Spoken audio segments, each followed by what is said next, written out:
This is a map of Tokyo's rail system, and this is mold. They look eerily similar. That's because in 2010, researchers took a map of Tokyo and put oat flakes on the 36 major cities in the metro area, to which they introduced a slime mold. The mold began growing out from Tokyo, connecting the oats with a branching network of tubes. At first, it looked messy, but then it cut away inefficient routes, reinforced strong ones, and created fallback loops in case of damage. And when the researchers looked at the result, they saw the mold had almost recreated the Tokyo rail system. Really a fascinating experiment. But the rails of Tokyo are only a small part of the story of this fascinating city with a very interesting map. And at the end of this video, I will reveal to you why Tokyo was in fact never supposed to become so big, so influential, and even the capital of Japan. It was in fact meant to become the exact opposite. But to understand this city, we need to first look at these moats. They are man-made and were created to protect what is known today as the Imperial Palace. If we look at a map from the 17th century of what was then known as Edo, you'll see there are more moats than there are today. These moats turn into much of central Tokyo's street layout, especially in Marunouchi, Kanda, and Hibiya,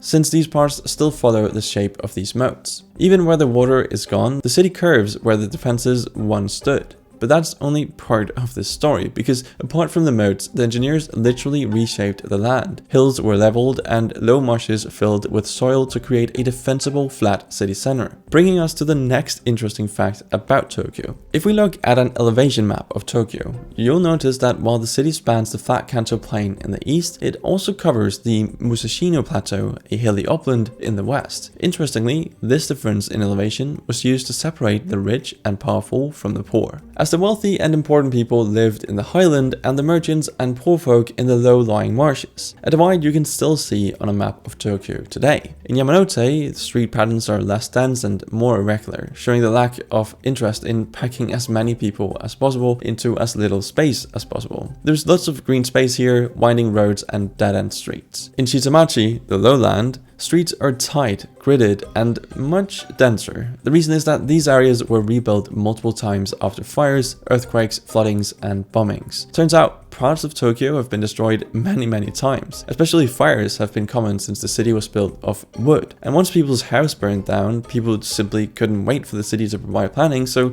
they scrambled to build as fast as possible, creating compact block layouts and narrow lanes. This creates an interesting divide. While Tokyo's authorities couldn't control every part of the city, they did take advantage of these devastating fires and earthquakes to impose order where they could. For example, after a great fire in 1872, the Ginza district was rebuilt as a brick town with Western-style straight boulevards. In the modern era, large-scale projects on reclaimed land allowed planners to start from fresh with orderly blocks. If you look at the map of Tsukishima or Toyoso, islands built in Tokyo Bay, you'll notice streets meeting at right angles in a tidy grid. These areas were planned on drawing boards, not grown organically, explaining their very different structure. The general rule in Tokyo is that older equals labyrinth, newer equals grid. But let's get back to their rail, because the rail can actually explain something very crucial about the layout of Tokyo.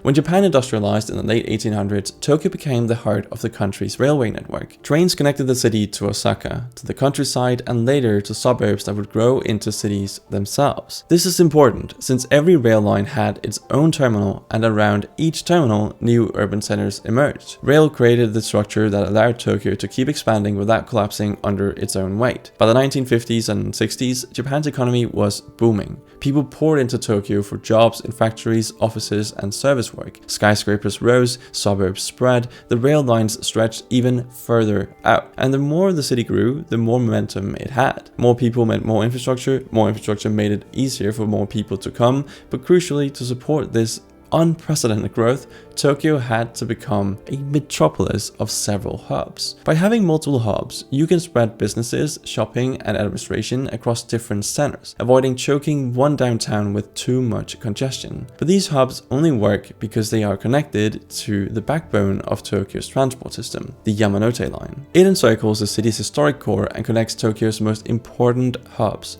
Shinjuku, Shibuya, Ikebukuro, Ueno, Ginza, and more, and it's truly invaluable.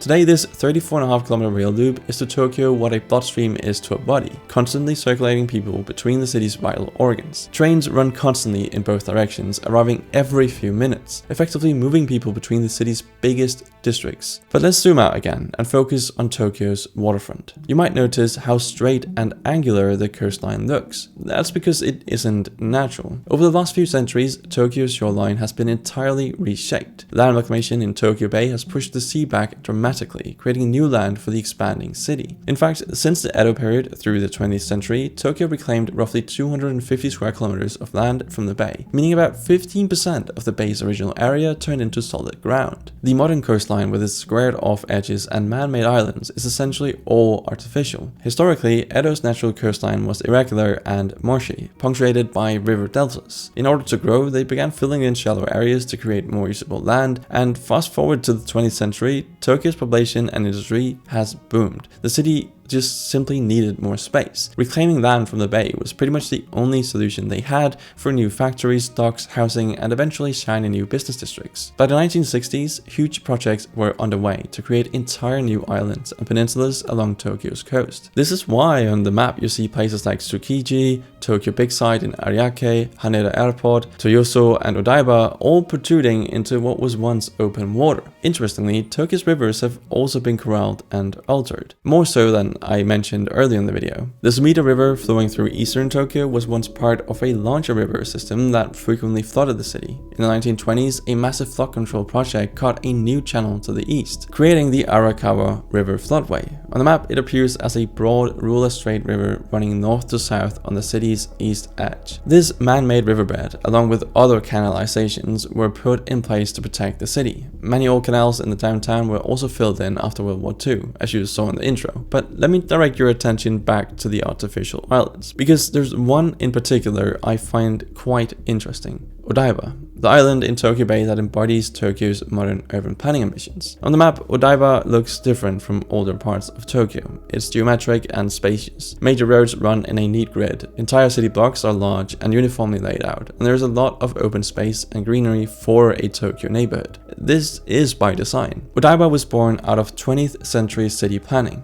As mentioned, its very foundation was landfill. Originally military fort islands in the 1850s, then expanded in the 1960s when Tokyo's government decided to create a waterfront sub-center, a new urban district on reclaimed land. The plan, formalized in the 1980s, was to decentralize Tokyo by building a futuristic business hub by the bay. Planners envisioned Odaiba as a place of gleaming offices, entertainment complexes, and residential towers, a model city for the 21st century. To support this vision, Odaiba's design was unmistakably modern and car-friendly.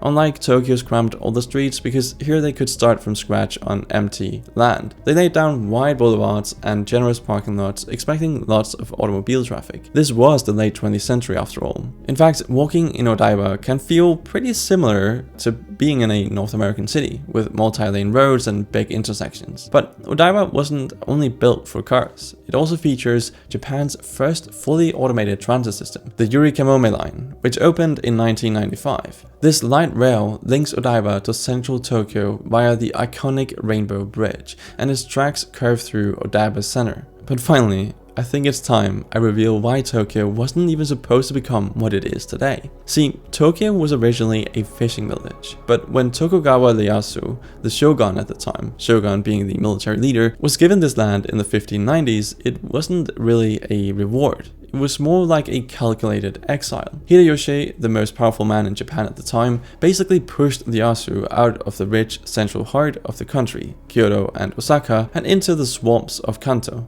On paper, it looked like a generous offer, more land and more castles, but in reality it was a political move to isolate him. The area was underdeveloped, far from imperial influence, and full of mosquitoes. But the plan backfired, because by getting pushed to the margins, Ieyasu got something even more powerful.